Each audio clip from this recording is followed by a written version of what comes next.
Ya, Assalamualaikum warahmatullahi wabarakatuh. Selamat sore, salam damai sejahtera buat kita semua. Perkenalkan kami dari kelompok 4 dan di sini saya sebagai moderator Zevanya Widafara. Di sini saya akan memimpin pada acara presentasi kali ini. Di sini kami akan membahas tentang masalah audit yang ditemukan pada perusahaan Garuda dan juga di sini kami akan membahas mengenai pelanggaran apa saja dari segi undang-undang, standar audit serta kode etiknya. Di sini anggota-anggota yang akan memaparkan materi itu terdiri dari Dandi Bagaskara, Espinosa Zagarino, Gregorius Wisnu Supriyatno, Inaeto Sabila, M. Octavio Nuviandra, Rivaldi, serta saya sendiri, Zevanya Lidevara. Baik, langsung saja kita mulai kepada latar belakang bagaimana masalah ini terjadi. Pada saudara Inayato, dipersilahkan. Ya, baik, moderator. Baik, di sini saya akan menjelaskan kasusnya terlebih dahulu. Oke, Menteri Keuangan menjatuhkan sanksi kepada akuntan publik Kasner Sirumapea dan KAP Tanubrata, Sutanto Fahmi Bambang dan rekan, auditor laporan keuangan PT Garuda Indonesia, dan entitas anak tahun buku 2018.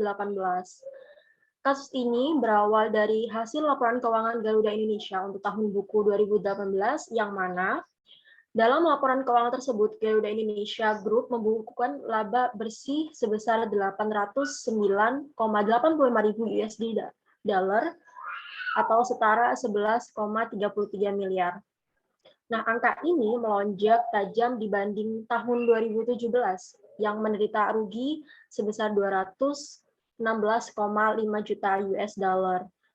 Namun, laporan keuangan tersebut menimbulkan polemik lantaran dua komisaris Garuda Indonesia, yakni Hairal Tanjung dan Doni Oskaria, yang saat ini sudah tidak menjabat, menganggap laporan keuangan 2018 Garuda Indonesia tidak sesuai dengan PSAK.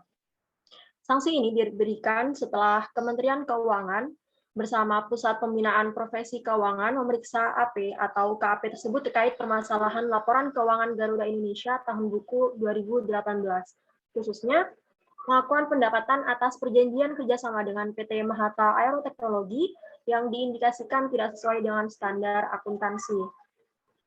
Pusat Pembinaan Profesi Keuangan mempunyai kewenangan melakukan pembinaan dan pengawasan terhadap akuntan publik dan KAP sesuai dengan Undang-Undang Nomor 5 Tahun 2011 tentang akuntan publik Pasal 49, Peraturan Pemerintah Nomor 20 Tahun 2015 tentang praktik akuntan publik, dan Peraturan Menteri Keuangan atau PMK Nomor 154/PMK 01/2017 tentang pembinaan dan pengawasan akuntan publik.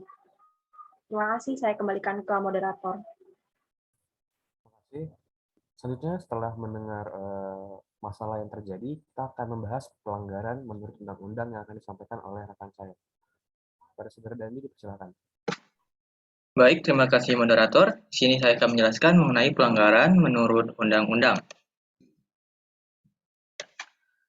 Tadi sudah dijelaskan bahwa Ibu Sri Mulyani selaku Menteri Keuangan Indonesia telah menjatuhkan sanksi kepada akuntan publik Kasner Sirumapea dan Kantor Akuntan Publik Tanubrata, Sutanto, Fahmi, Bambang, dan rekan terkait yang terjadi pada laporan keuangan PT Garuda Indonesia Persero Tbk dan entitas anak tahun buku 2018. Hal ini dilakukan karena setelah pemeriksaan oleh Pusat Pembinaan Profesi Keuangan mengenai pengakuan pendapatan atas perjanjian kerjasama dengan PT Mahata Aeroteknologi, terindikasi tidak sesuai dengan standar akuntansi yang ada. Karena manipulasi yang disebabkan oleh akuntan publik Kasner Sirumapea, laba bersih PT Garuda Indonesia menjadi 890,85 ribu dolar Amerika atau setara dengan 11,33 miliar. Padahal, pembukuan sebelumnya menunjukkan bahwa PT Garuda Indonesia sedang mengalami kerugian sebesar 216,5 juta dolar. Lonjakan kenaikan ini diketahui karena piutang dari Garuda mengakui piutang dari PT Mahata Aeroteknologi terkait pemasangan Wi-Fi sebagai laba perusahaan. akuntan publik Kasnar Sirumapea dikenakan sanksi berupa pembekuan izin selama 12 bulan menurut KMK nomor 312 KM 1/2019 pada tanggal 27 Juni 2019 karena yang telah dilakukan adalah pelanggaran berat yang sangat berpengaruh atau pengaruhnya signifikan terhadap opini laporan audit independen atau LAI. Teruntuk KAP Tanubrata Sutanto Fahmi Bambang dan rekan mendapatkan peringatan tertulis dengan disertai kewajiban untuk melakukan perbaikan terhadap sistem pengendalian mutu KAP.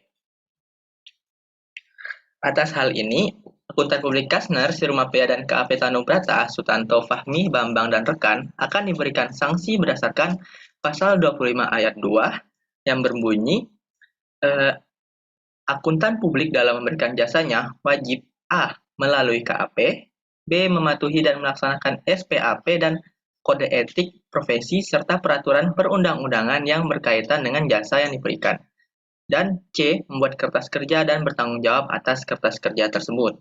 Lalu, selain pasal 25 ayat 2, mereka juga melakukan pelanggaran pada pasal 27 ayat 1 yang berbunyi KAP atau cabang KAP wajib mempunyai paling sedikit 2 orang tenaga kerja profesional pemeriksa di bidang akuntansi, mempunyai kantor atau tempat untuk menjalankan usaha, memiliki dan menjalankan sistem pengendalian mutu, dan memasang nama lengkap kantor pada bagian depan kantor.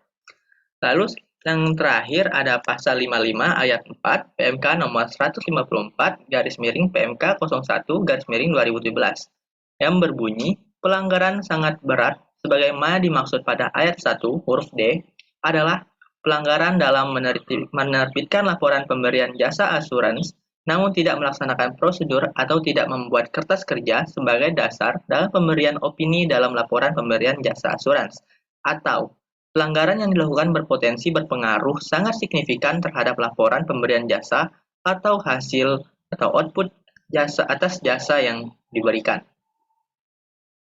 Baik, sekian materi dari saya kembalikan ke moderator. Terima kasih, Saudara Dandi. Selanjutnya kita akan mendengar pemaparan pelanggaran terhadap standar auditnya. Kepada pemateri selanjutnya dipersilakan. Oke, selanjutnya itu mengenai bagaimana dari sisi pelanggaran terhadap standar audit yang harusnya diterapkan. Yang pertama itu adalah standar audit 315, di mana standar audit 315 ini berisi tentang pengidentifikasian dan penilaian risiko kesalahan penyajian material melalui pemahaman atas entitas dan lingkungannya. Nah, jadi dalam SA 315 ini tertulis secara jelas bagaimana tanggung jawab auditor harus memberikan penilaian atas risiko atas kesalahan penyajian material dalam laporan keuangan melalui proses pemahaman atas lingkungannya. Dan mungkin dimaksudkan juga pengendalian internal dapat dimasukkan. Nah, dalam pemahaman kami, auditor yang mengaudit laporan keuangan PT Garuda Indonesia dan anak perusahaan itu tidak melakukan evaluasi secara menyeluruh mengenai kebijakan akuntansinya. Lalu maka timbul kontroversi bagaimana pencatatan sewa atau kontrak kerjasama dengan PT Mahata tadi. Nah, selain itu, ada fakta juga yang mendukung bahwa kontrak yang dilakukan pada tanggal 31 Oktober itu masih belum diterima pembayarannya, jadi seharusnya masih belum dapat diakui sebagai piutang. Nah, nanti mungkin akan dijelaskan di bagian berikutnya. Nah, selain itu juga masih ada belum ada kejelasan pasti mengenai term of payment atau cara pembayaran dan waktu pembayaran atas perjanjian ini. Selain itu juga, jika kita melihat bagian pengendalian untuk penerimaan atau transaksi pendapatan, kita juga harus menulis bagaimana asersi-asersi yang harusnya terjadi dalam sebuah transaksi. Nah, dalam beragam asersi tersebut, menurut kami itu transaksi ini tidak memenuhi asersi kejadian dan bisa batas, di mana seharusnya masih belum dicatat pada tahun 2018, tapi sudah dicatat pada tahun 2018. Mungkin dari SA 315 sekian, dan akan dilanjutkan oleh standar audit yang lainnya. Terima kasih. Di sini saya akan menambahkan standar audit yang dilanggar itu adalah standar audit nomor 500, itu menjelaskan mengenai bukti audit. Di mana dalam standar ini menjelaskan bukti audit dalam audit laporan keuangan serta tanggung jawab auditor untuk merancang dan melaksanakan prosedur audit untuk memperoleh bukti audit yang cukup dan tepat dalam memberikan opini. Dalam studi kasus ini, akuntan publik dinilai belum sepenuhnya mendapatkan bukti audit yang cukup untuk menilai bagaimana kontrak atau perjanjian tersebut diakui, terutama bagian substansi yang ada dalam tim tersebut. Dalam kutipan itu yang tulis oleh Justinus Prastowo, ia menyebutkan bahwa transaksi ini diakui sebagai penghasilan dari perjanjian antara dua perusahaan tersebut sebagai kompensasi atas pemberian hak oleh Garuda ke Mahata, yang kemudian dimasukkan ke dalam kolom pendapatan lain-lain. Dituliskan juga di halaman yang sama bahwa seharusnya pencatatan tersebut menurut PSAK 23 akan diklasifikasikan sebagai royalti yang jelas berbeda dengan bagaimana perusahaan memperlakukan trafik tersebut. Kemudian terindikasi pula bahwa tidak adanya pembayaran yang terrealisasi serta tidak ada term of payment yang jelas. Padahal berdasarkan PSAK 23, transaksi ini harus dapat diukur secara andal dan diakui dengan dasar sesuai substansi dalam perjanjian yang relevan. Dalam SA 500 paragraf 7 berisikan mengenai informasi yang digunakan sebagai bukti audit yang terdiri dari relevansi dan keandalan, yang mana relevansi akan berkaitan dengan tujuan prosedur audit. Kemudian, keandalan informasi yang digunakan sebagai bukti audit akan dipengaruhi oleh sumber bukti, sifat, serta kondisi saat bukti audit diperoleh. Sekian penjelasan mengenai SA 500 dan standar audit berikutnya akan dijelaskan oleh rekan saya.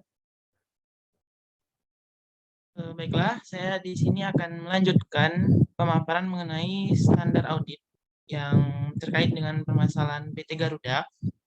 Setelah tadi mendengarkan standar audit 315 dan 500, saya akan melanjutkan pada standar audit 560. Standar audit 560 ini mengenai peristiwa kemudian. Mungkin ada sebagian yang belum mengetahui maksud dari peristiwa kemudian.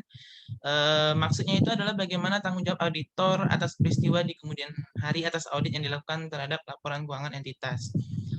Terkait kasus yang terjadi pada PT Garuda Indonesia, hubungannya terhadap SA 560, kami mengutip dari akuntansi.or.id, Kemenkeu sudah memberikan sanksi kepada kantor akuntan dan garis besarnya adalah akuntan publik Kastner Sirumapea tidak mempertimbangkan fakta-fakta setelah tanggal laporan keuangan sebagai dasar pelakuan akuntansi yang digunakan oleh perusahaan. Jadi maksud peristiwa kemudian ini itu merupakan peristiwa yang terjadi yang dapat mempengaruhi dari pelaporan pada laporan keuangan setelah tanggal laporan keuangan. Tanggal laporan keuangan itu umumnya kita ketahui itu adalah 31 Desember. Jadi peristiwa-peristiwa yang terjadi antara tanggal dari 31 Desember hingga tanggal, ada dua lagi jenis tanggal, ada yang pertama, yang kedua itu tanggal laporan auditor, yaitu tanggal yang tercantum pada laporan auditor setelah auditor mengaudit laporan keuangan entitas. Lalu ada yang terakhir, tanggal laporan keuangan diterbitkan, yaitu tanggal di mana laporan keuangan dan juga laporan auditor dipublikasikan. Jadi saya akan menjelaskan karena mohon maaf sebelumnya kami tidak mendapatkan apa saja fakta-fakta yang terjadi pada kasus Garuda Indonesia ini, tetapi kami akan membahas pada lebih tepatnya pada poin-poin pada setiap peristiwa berikut yang dihadapi oleh auditor. Jadi ada peristiwa yang pertama antara tanggal laporan keuangan dan tanggal laporan auditor. Jadi terjadi antara tanggal periode akhir laporan keuangan dan tanggal laporan yang tertera pada laporan auditor. Jadi untuk tanggal itu adalah di mana peristiwa pada periode ini apabila auditor telah mengidentifikasi adanya fakta-fakta yang terjadi menyangkut pada suatu peristiwa yang harus dilakukan penyesuaian ataupun pengungkapan karena seluruh dari 3 periode-periode ini erat hubungannya dengan adanya dilakukannya penyesuaian terhadap laporan keuangan. Maka auditor harus meminta kepada manajemen untuk memberikan suatu representasi tertulis yang menyatakan bahwa seluruh peristiwa yang terjadi pada periode ini telah disesuaikan atau diungkapkan. Lalu ada periode setelah tanggal laporan auditor, namun sebelum tanggal laporan keuangan diterbitkan. Auditor tidak memiliki kewajiban untuk melakukan prosedur audit. Namun jika pada periode yang ditentukan itu terdapat suatu hal-hal atau fakta-fakta baru yang mempengaruhi terhadap laporan keuangan, itu dimungkinkan bahwa auditor dapat mengubah laporan auditnya kembali. Auditor dapat melakukan beberapa tindakan seperti membahas dengan manajemen, meminta keterangan bagian manajemen untuk melakukan perubahan terhadap laporan keuangan, lalu jika perlu, jika manajemen mengubah laporan keuangan tadi, auditor harus melaksanakan prosedur audit sehubungan dengan perubahan tersebut. Lalu ada periode yang terakhir, fakta yang diketahui oleh auditor setelah tanggal laporan keuangan diterbitkan. Untuk hal ini, auditor juga seharusnya itu tidak memiliki kewajiban dalam melakukan prosedur audit yang dilakukan. Namun jika dibutuhkan atau terdapat indikasi adanya fakta-fakta baru yang mempengaruhi laporan keuangan, auditor mungkin dapat mengubah kembali dari opini yang diberikannya atas laporan auditornya. Jikalau ia mengubah, ia harus membahas bersama manajemen terkait hal tersebut, menentukan apakah diperlukan perubahan atau tidak, dan meminta keterangan manajemen. Maksudnya perubahan yang ini perubahan atas laporan keuangan, bukan laporan auditor, dan meminta keterangan manajemen bagaimana menyelesaikan hal tersebut. Dalam kaitannya pada PT Garuda ini, mungkin terdapat indikasi bahwa terdapat beberapa suatu fakta akan suatu hal yang terjadi antara periode akhir laporan dan periode laporan auditor hingga laporan keuangan diterbitkan. Mungkin dapat beberapa fakta ataupun peristiwa yang terjadi yang mempengaruhi beberapa pos-pos dalam laporan keuangan entitas, dalam hal ini Garuda Indonesia, itu yang seharusnya dapat auditor identifikasi di awal. Namun akuntan publik Kastner Sirumapia ini tidak mempertimbangkan hal tersebut. Maka dari situ ia dianggap melanggar dari standar audit ini. Next, saya akan membahas yang terakhir untuk standar audit lainnya yang kami temukan, yaitu yang dipengaruhi adalah standar audit SA 240. Ini terkait dengan kecurangan dan juga salah saji material. Jadi SA 240 ini menyebutkan dalam audit laporan keuangan dapat timbul kesalahan penyajian karena adanya kecurangan atau kekeliruan. Dituliskan dua jenis kecurangan atau fraud yang terjadi. Yang pertama ada muncul akibat kecurangan dalam laporan keuangan, dan juga yang kedua timbul akibat penggelapan atau penyalahgunaan aktiva perusahaan. Dalam kasus ini akan berkaitan dengan fraud laporan keuangan, di mana transaksi dicatat pada akun yang tidak tepat dan menimbulkan kerugian bagi pengguna laporan keuangan. Seharusnya auditor berperan untuk mendeteksi kesalahan yang terjadi. Namun berhubungan dengan SA 300 yang dinilai gagal, maka kesalahan tidak dapat terdeteksi dan menimbulkan kesalahan dalam penyajian laporan keuangan. Itu saja untuk standar audit lainnya, dan untuk materi lainnya akan dilanjutkan kepada materi lain. Terima kasih.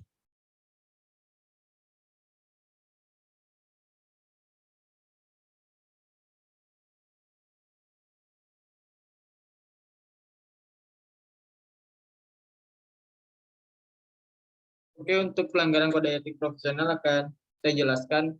Boleh next slide, dan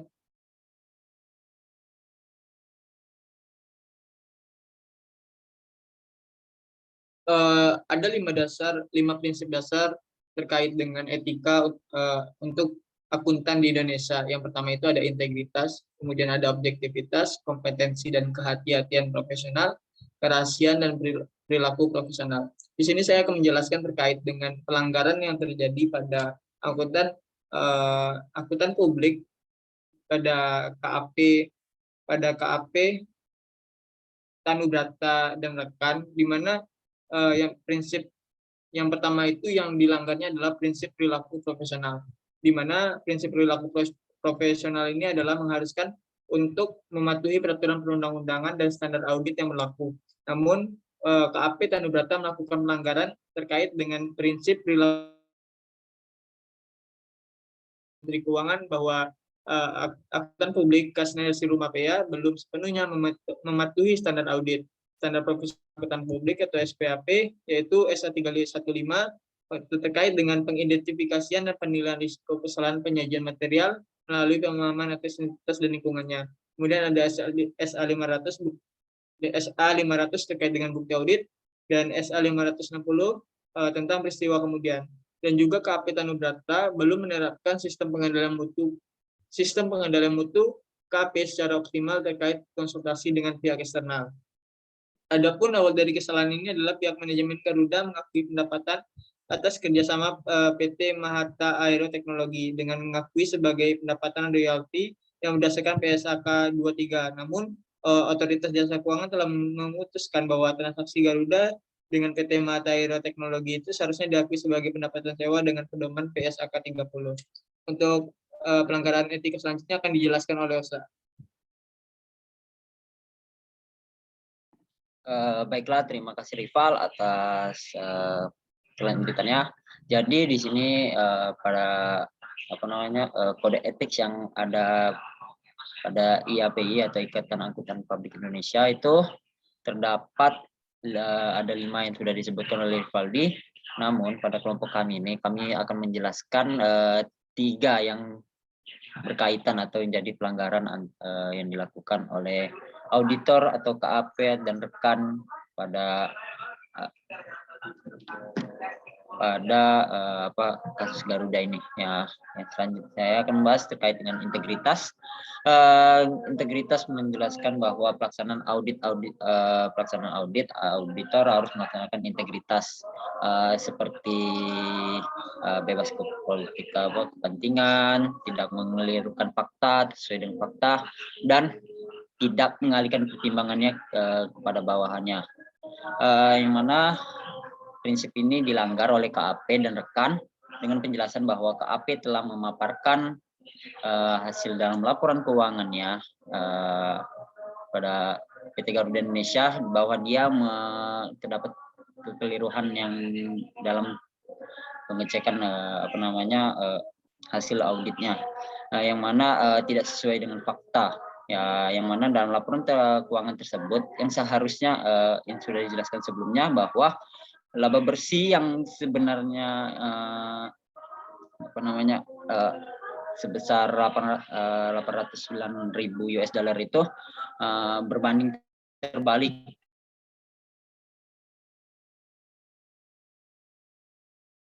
di pengakuan pendapatan yang memang benar tidak atau salah ditetapkan gitu. Yang mana dari hal ini membuktikan bahwa adanya gagalnya para KP dan rekan ini atau auditor ini dalam membantu terkait pengungkapan dan pengukuran laba tersebut. Next. Yang terakhir yaitu terkait dengan kompetensi dan kehati-hatian. Kompetensi menjelaskan bahwa auditor memahami dan mempertahankan pengetahuannya dan keahliannya dalam menggunakan jasa profesionalnya sebagai auditor. Sementara terkait dengan prinsip kehati-hatian profesional, ini menjelaskan bahwa auditor secara profesional bertindak dengan sungguh-sungguh dalam prosedurnya, melakukan tindakannya itu sesuai dengan prosedur yang berlaku. Bahwasannya prinsip ini pun dilanggar oleh auditor dan rekan PT Garuda Indonesia ini pada tahun 2018, bahwa dari sisi kompetensi dia tidak kompeten gitu, ada kesalahan atau pelanggaran dalam kompetensinya, yang mana dalam pengecekannya itu mereka gagal dalam memahami dan dalam menetapkan standar akuntansi yang berlaku dan atau sesuai dengan standar akuntansi yang ada, yang mana auditor menetapkan PSAK 23 yang seharusnya yang ditetapkan itu adalah PSAK 30.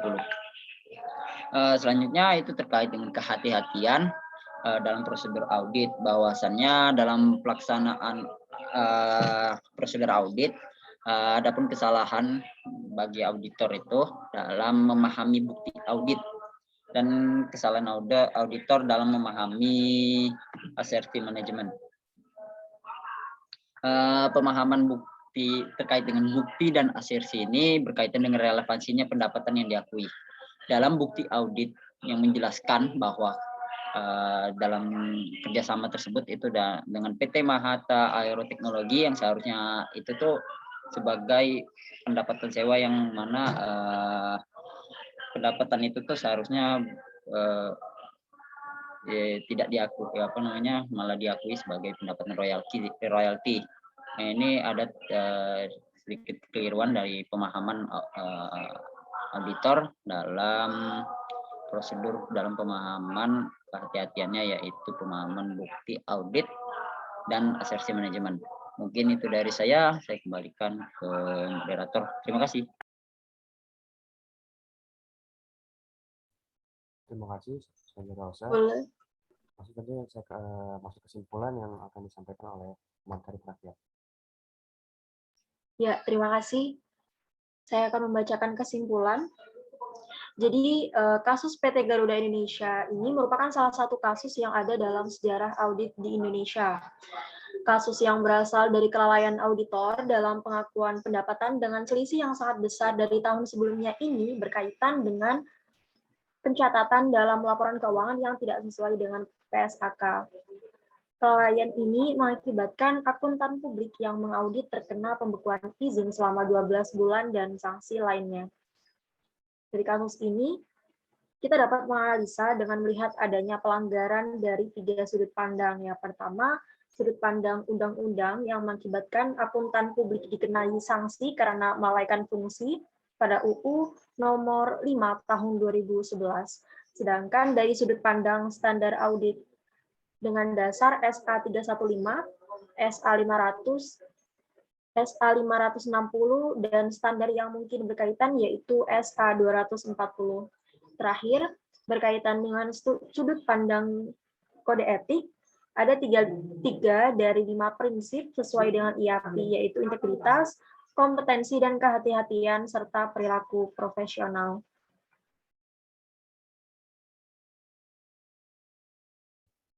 Terima kasih.